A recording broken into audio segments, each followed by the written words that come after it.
Thank you for your talk. It's very stimulating. I've just got a few questions. Okay.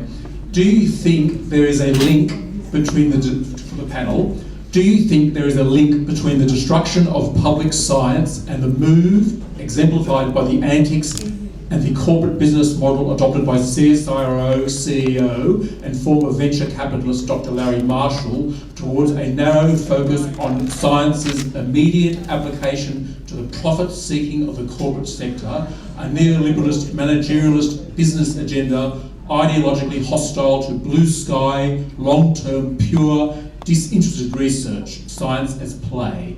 And is the obscurantist attack on public science and the ideological anti-science agenda of our conservative right-wing government linked to the material interests and profits of big coal, big oil and the fossil fuel lobby on the one hand, and on the other hand, ideologically with the social elites who equate public science with reason, objectivity, social justice, environmentalism and green politics? Obstacles to the profits and greed and the narrow material interests of the big business and the 1%. In other words, is the fight for public science a fight for a progressive, socially just society? I read an article recently. What do you think of this comment? The best years for public science funding were in the years of the Cold War. That there would not have been an Apollo moon landing without the Soviet Union. And with the collapse of that alternative competing model of society, with all its faults, capitalism has returned to type.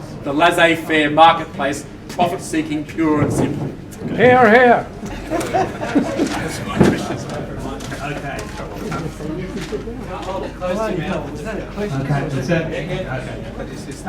Well, there's some truth in what you say, and I think I made it clear that I'm not impressed with the corporate managerial culture, and I had a bit of a go at Larry Marshall. Well, there's some truth in what you say, and I think I made it clear that I'm not impressed with the corporate managerial culture, and I had a bit of a go at Larry Marshall too, and I think the problem I have with him is probably he's not competent enough to operate in a very complex environment. But there are certainly things that we do in CSIRO which are counter to some of your points, and we do work for industry that I regard as good work. One of my colleagues worked a lot with the NiStar lead smelter in Port Pirie, and there's a social problem there because children had high levels of lead in their blood, but the town depended economically on the smelter, so the business before NiStar I think wasn't willing to invest. But Mark did years of study there, measuring the plumes. He had his farewell the other day as well because he's getting made redundant too. And he said his highlight was one of his highlights of his career was doing the plume experiment at Port Pirie, where they bought fly ash from Port Augusta and stuck it in the plume at Port Pirie, which was invisible, but sulphur dioxide and lead particles. So they pumped it full of fly ash, and lo and behold, the weather conditions changed and it all dumped in the main street of Port Pirie. So he said he didn't know where to hide. But he's a great man, and it's just simple basic science. Studying something like that, you do it long enough with an industry so that you develop mutual trust. You work with the community so that people can understand what's happening, get the knowledge and information, make it truly public, and work out a compromise effectively, and work out an investable proposition. And NiStar ultimately then invested more than $200 million in a much higher stack, and hopefully that does mitigate the pollution problem, and then you have a good outcome. And you need to work closely with industry.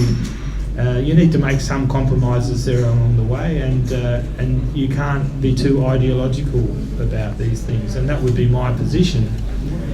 But on the whole, the ideology of a corporate managerial culture is winning, and it's destroying even those sort of outcomes because they're seen as it's mundane. It's not entrepreneurial enough. It's not going to, change the world. But literally, it did change the world for, 20,000 people, their jobs, and also children. their health is going to be, and their mental development will be, massively improved. And if that's not a good outcome, I don't know what is. And that is a typical thing in CSIRO as well. And I'd hate to think we try and construct an organisation that couldn't work with industries in the right way and with the community to get that broader outcome that isn't connected directly with greed or wealth, because the company certainly wants to make a big profit, and maybe they do. I don't know how Lead's doing at the moment, but the community wants jobs too often, and it's difficult. I know that there are other people out there at the moment going around with an ideological bent in the so-called public good science in universities, correlating air quality with lower socio and economic groups as though it's a deliberate strategy. But that's reality in a sense. We don't get multi-millionaires shifting to Port Pirie for lifestyle choice. Sometimes these industries are there and people want a living, and you have to find something that works best for everyone. So my areas of being connected mainly with air quality over the years, and we've worked a lot with industry, but you have to find a way to do that so that in the end you're trusted by the public as well, because which is an important thing, and the public has actual real power sometimes, because in the area that I have an interest in odour management, for example, a single person can affect whole developments of projects because there might be an odour problem, and that's a good thing if you can solve those problems. But it just illustrates the complexity of society. So my view after a long life in this business is that in the end I try and stay away from ideology as a principle for working out what you do with science, because I tend to find science not defined by finding truth or a higher moral plane. I find it simply as the best way humans have found to work out pragmatic ways to solve problems. And I think when you're doing that, you're doing something right and good. You never know where you are when you're trying to work out what the truth is in a higher political plane. Therefore, political debates, and I'm interested in those too. But I try and find a way to manage the science differently. There's one thing that I usually mention that I didn't get a chance to mention, or didn't have the mindset to. But there was an article published by IPA, Institute of Public Affairs, about a year before not the last election, but the one before that. And it was a list of things to do for a would-be Abbott government. And the point was, they were encouraging Abbott to be the Whitlam of the right. And that's sort of, if you think that's an insult to Whitlam, it is. But, they said, if you want to be sort of a Whitlam-esque figure for the right, here's a list of things that you should do, Tony. And part of that list was privatizing CSIRO. Now, everything we've seen Dr. Marshall do since is kind of, it befits that model. It befits the further corporatization.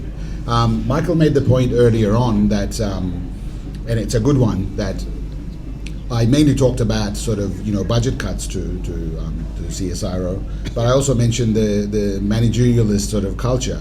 And as Michael said, it's equally important. They're both, so the government has hampered CSIRO by budget cuts for a number of years, right? But when you starve an organization out of funding for a persistent period, merely returning the funding at some point in future doesn't solve the problem, because you will have created other cultural problems in the process. Managerialism is that problem. Science, like any other kind of black art, in order to manage, requires you to understand the art itself. Our managers or CSIRO executive have long lost touch with what's important for science. They don't actually, I don't think they understand the culture of science. There is an inseparable element within the scientific culture that's anti-authoritarian. As a scientist, you know that reason and evidence of one scientist trumps the opinion of 1,000, okay? But a hierarchical organization The Navy, for example, that our friend Craig Roy comes from, doesn't operate like that. It's command chain, right? So you need to understand science and give it leeway in order to best manage it. Less is more when it comes to science and science management. You create the conditions where scientists can do the best they can. You give them some sort of a direction. Yes, public good science would require societal direction. Society has every right to tell the scientists, these are the things that we find important, so please work along these lines. So broadly, the society and the politician as a genuine representative of what's best for society, not for tribes within that society, as what we have come to experience, right? But they have the right. The politician should say, these are the areas I want you to research on. But beyond that, they just leave you alone. This constant micromanagement, this constant shift. Science is like a big semi-trailer. If you try and drive it like a go-kart, nobody wins. And this is what has been happening. But it's beyond, so you think to yourself, so what's the dynamic? I mean, is this a conscious effort to privatize CSIRO? And Larry Marshall, for example, is part of it? Not necessarily. I mean, Dr. Marshall does what Dr. Marshall thinks best. He's got a particular worldview that Michael amply described, so I don't need to go into. So he doesn't need to be a part of an active political process. But those who put him there might have that active political aim in mind, and it certainly looks that way. You made a comment earlier on more broadly about, the collapse of the Soviet Union and whatnot. What I can say to you is that a move away from the public science or proper funding of public science, or a move away from general processes that lead to equality within countries, that started before the Soviet Union collapsed. It started around the 70s, but there has to be something, you can say that there was a newfound confidence within the liberal, the more hardcore capitalists out there, if you think that maybe the risk of wars were like far enough now. There was no longer a risk of a social revolution, perhaps. Let's not forget the counter-revolution carried out by the Stalinists in the Soviet Union. So, I mean, all these things might have led to it. But the reality today is that we do have a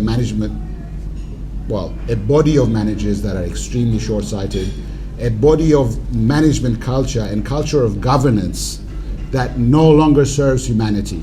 They don't even serve their own longer-term needs, but they're kind of blind to it. So there is a point now that a shift is required. The corporate model that we have actually developed in the Soviet Union by scientists and a culture of using a scientific method to develop society effectively. And lots of scientists were attracted to communism in the 1920s and 30s. And in fact, it was regarded that CSIRO was rife with scientists in the 1940s. Communists, sorry. Sometimes we do question whether we've got any scientists left, I suppose. But yeah, that was a Freudian slip, perhaps.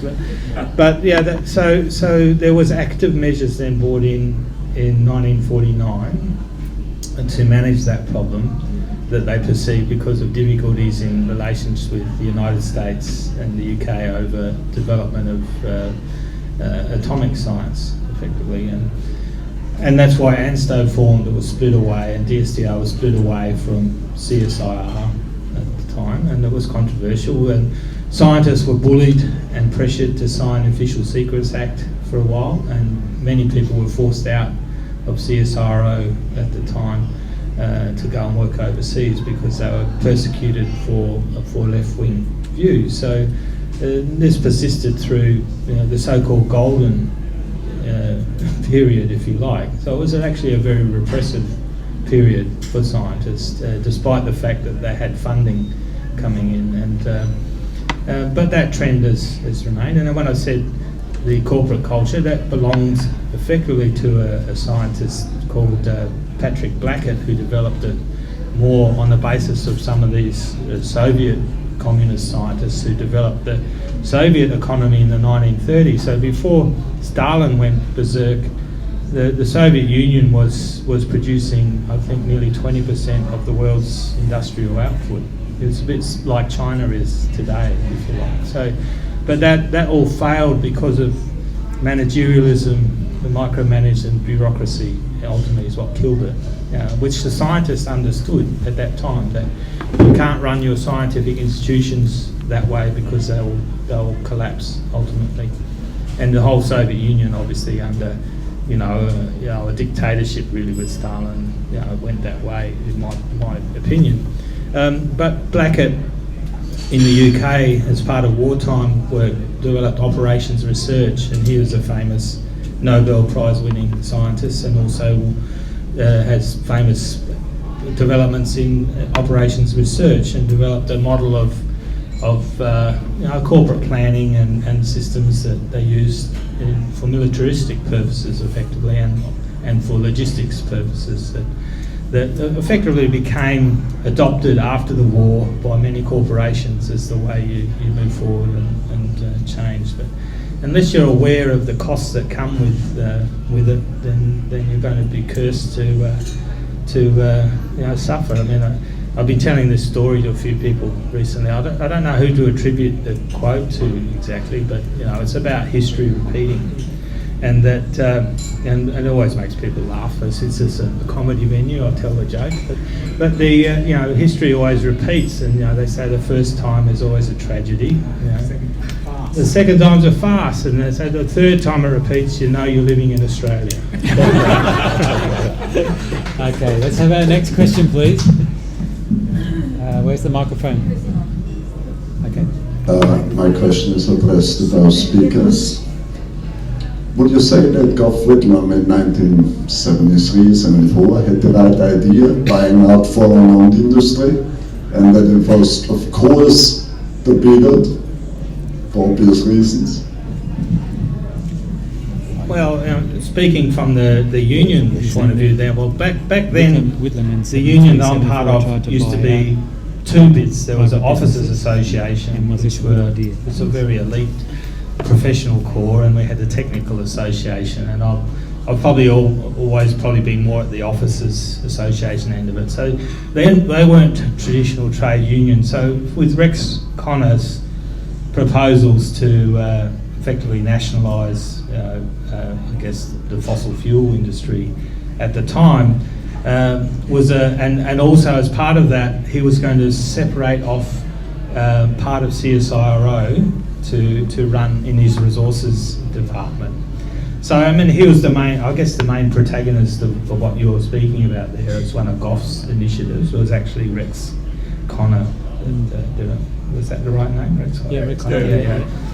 And it's the one time I think that the Officers Association took very strident legal action to oppose this draconian political interference in the organisation. So without fear or favour, we attack either side of politics. We weren't. I don't think the scientists were attacking it on the basis of whether this would be good public policy or not. It was simply about wanting to keep the science intact and not wanting to lose people to a different kind of agency, a fragmentation of CSIRO, because, and that's important, and I would support their initiatives, even though it was counter to perhaps some social development that might have been good, but CSIRO was cleverly developed as an institution to do science, which countered many of the problems that I've worked out. So even the person who built CSIRO initially,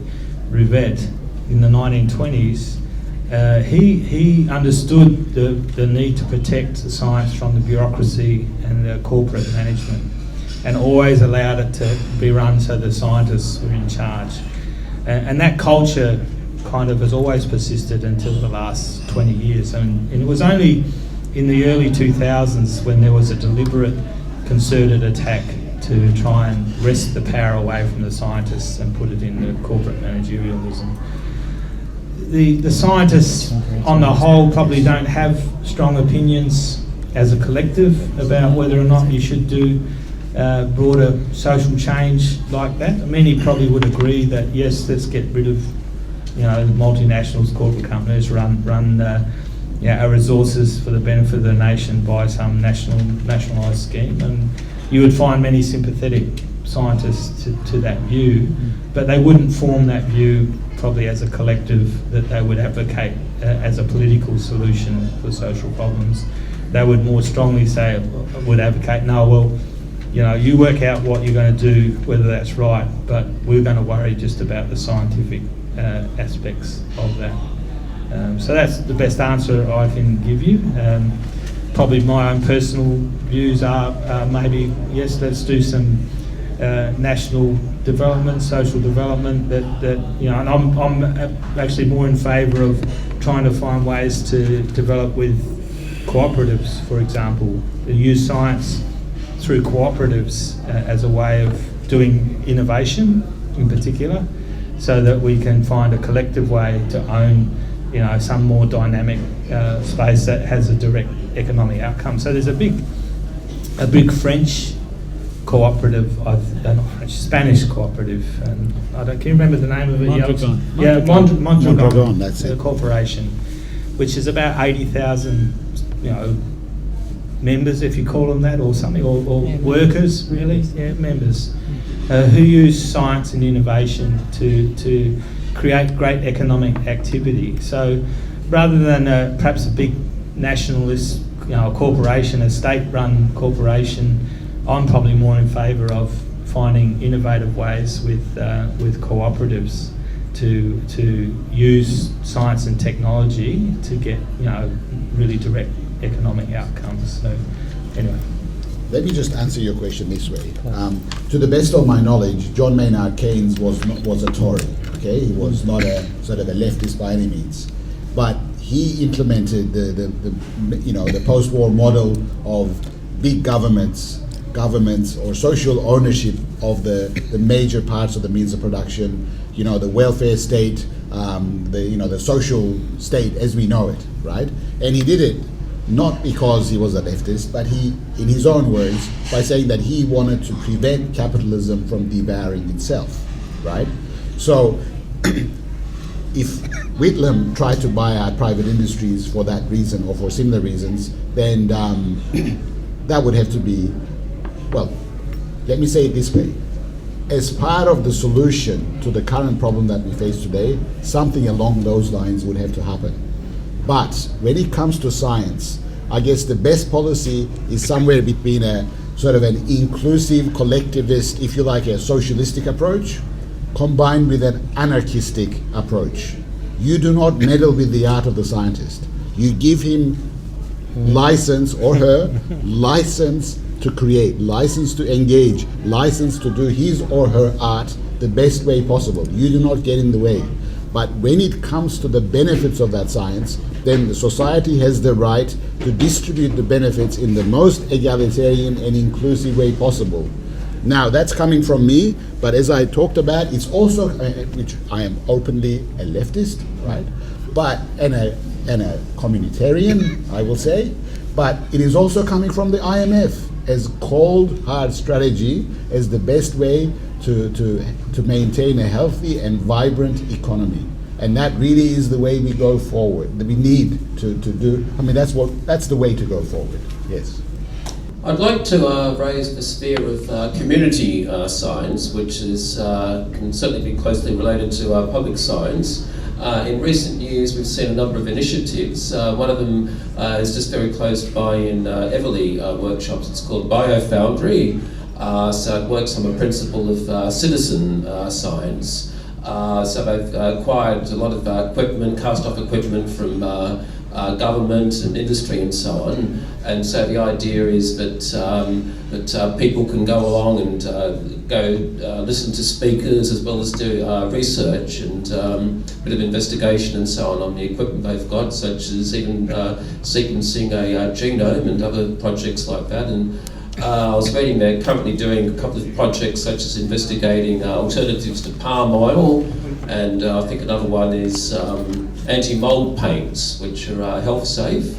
And I think sort of largely why groups like this have come about is because of the certainly the cutbacks to public science. So that would certainly be one role, to try and engage, the public, and as well as provide the opportunity for people to who otherwise would never have had the opportunity to do to engage with science like that. So I guess my question is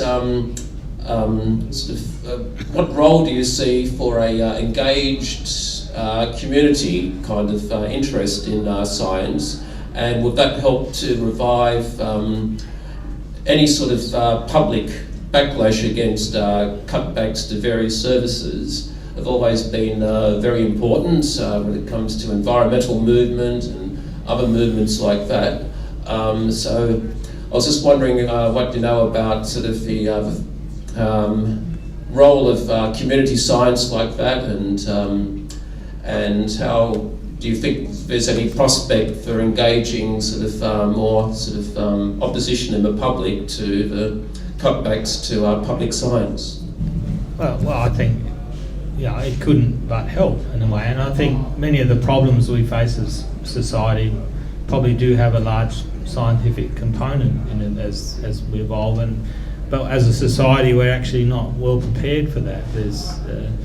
We're probably overproducing scientists in a way, so it's not like there's a shortage of scientists necessarily, but we don't get the science integrated into our policies and governance properly, because not enough citizens have an interest, not just to do it as a hobby or to be citizen scientists, but to be informed enough to be able to put pressure on your local representatives, whether local, state or federal, to get change to occur. And climate change is a good example of that. But I think, and pollution is another one where it always has a big local impact, and many people become citizen scientists if they think they're getting poisoned by something. So, I personally think that we have to have a much broader base of people that are scientifically literate and able to participate in the public processes at a higher level. And that will be facilitated by citizen science being useful, more accepted. And I don't think it necessarily has to be something that is there to drive the salvation of public science, other than reforming it through better knowledge and better information.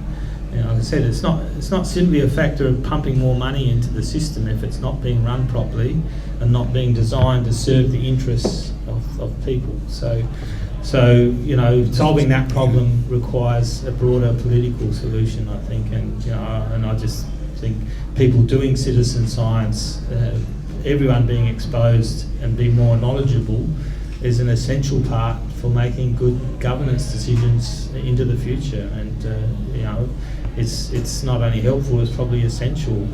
But we can't have everyone, I guess, funded to be doing deep fundamental research, but we probably haven't got enough people doing that at the moment either. So if we can get a groundswell of support for that to happen, then that's well and good. But it is equally important to see that being a citizen scientist has a fundamental and important role to play in and of itself, and not simply to be the bedrock for other people.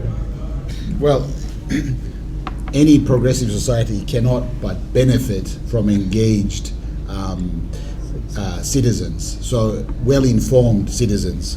And I have to say that CSIRO has got some really good initiatives and programs about that. There's the Scientists in Schools program, where CSIRO scientists volunteer their time to go and help, go to schools, work with science teachers, do interesting experiments and engage kids. There is Maths in Schools program, independently of CSIRO. There is Primary Ethics that I'm a volunteer for, where you go and, rather than scripture, you talk to people about ethics and moral ethics, and you teach them to consider difficult questions, open questions, to make decisions collectively. So collective decision making based on reason and evidence. I mean, when we survive the current risk, it's part of the reason why we will have survived it is because we have learned these skills. So the kind of sort of scientists, when you say community science programs that you mentioned, would be absolutely welcome. Of course, let's not forget, every art requires its mastery, and that mastery has to be taught. So, it's not enough to have good intentions in science, just like in art or anything else. So it doesn't replace professional science, but if you bring community science to a professional level, fantastic. Why not? I think it's been a very different sort of pace and dynamic for Politics in the Pub, a bit slower and more thoughtful tonight. And I'd like you to show your appreciation to our two speakers, Michael and Nelson. Thank you.